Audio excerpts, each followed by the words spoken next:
پیارے بچوں، ہمارے جسم کو غذا کی ضرورت کیوں ہوتی ہے؟ کیونکہ ہمارے جسم کو کام کرنے کے لیے طاقت اور قوت کی ضرورت ہوتی ہے، اور یہ طاقت اور قوت ہم غذا کے ذریعے حاصل کرتے ہیں۔ ہماری روزمرہ کی خوراک انتہائی اہمیت کی حامل ہے، کیونکہ اس کے ذریعے ہم اپنے جسم کو وہ تمام غذائی اجزاء مہیا کر سکتے ہیں جو اچھی صحت کے لیے ضروری ہے، جو ہمیں بیماریوں سے مقابلہ کرنے کی صلاحیت دیتے ہیں۔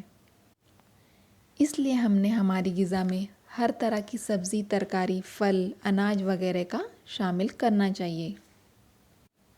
پیارے بچوں، آپ میں سے کئی لوگ ایسے ہوں گے جنہیں سبزیاں پسند نہیں ہوں گی۔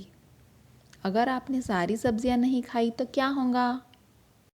آپ بیمار پڑ جاؤ گے، اور بیمار پڑنے پر آپ اپنے دوستوں کے ساتھ نہیں کھیل پاؤ گے، مزہ نہیں کر پاؤ گے، آپ کو ڈاکٹر کے پاس جانا ہوگا۔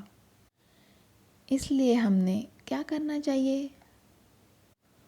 ہم نے ساری سبزیاں کھانا چاہیے، اناج، دالیں، پھل وغیرہ کھانا چاہیے، جس سے ہم تندرست رہیں گے۔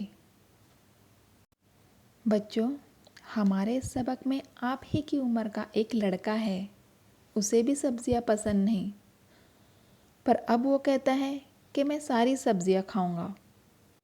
تو اب وہ ایسا کیوں بول رہا ہے؟ یہ ہم اس سبق میں دیکھیں گے۔